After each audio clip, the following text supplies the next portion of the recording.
Prepare to get totally existential in today's episode of Dev Diary, the series where I try to make my own video games. Now before we jump into things, I highly recommend watching last week's episode in case you missed it, because today we're essentially continuing what was introduced in that video. A link can be found in the description. So yeah, today we're continuing to explore the concept of dictionaries. In case you forgot or decided not to watch the previous video, dictionaries, as they currently relate to our projects at least, are used to help define various things like player stats or projectile attributes. This is a new thing for us here on Dev Diary, and so today we continue to explore what may be possible. First, shout out to Kenny for the beautiful sprites. Not a sponsor, just a really great resource for developers in need of free assets. And indeed, we are using those wonderful sprites to create a top-down action game, this time taking notes from Vampire Survivors, which was not my first choice, but we'll get to that later. Now the player controls this wizard that starts with one magical orb that'll periodically attack any nearby enemies. Speaking of enemies, majority of our enemies are pretty simple. They'll chase down the player and try to touch them in order to do damage. A few exceptions are like the spider, who instead of slowly walking will occasionally jump in the direction of the player, and the ghost enemy, who will only move when the player's sprite is facing its direction. Nothing too out of the ordinary otherwise, except that they all possess something that the player wants. Well, actually two things. The first is maybe a health potion so the player can heal themselves, but more importantly,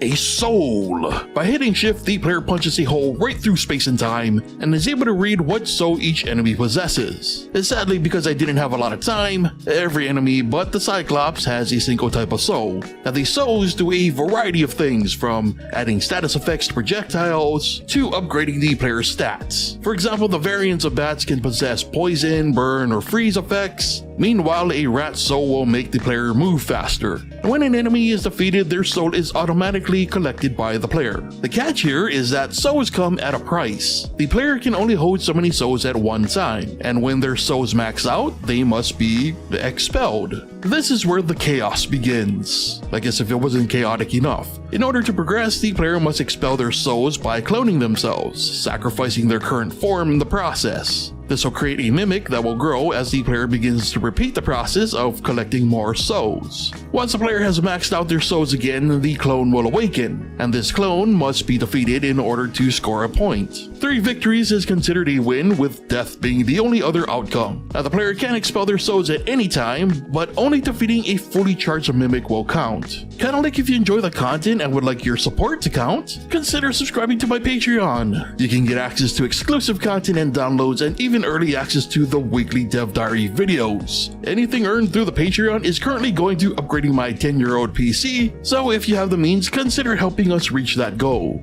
Anyway, that is the general loop of today's game. The concept was about inheritance, and I'm sure that there's a great analogy about the internal struggle to be found in there somewhere, but as always, this was more about building a mechanic, both for acquiring soul attributes and creating the clones, using dictionaries. And fun fact, this was originally meant to be more of a puzzle/strategy game, which explains the whole punching a hole through space and time thing. Unfortunately, much like every enemy only having one soul type, there just wasn't enough time.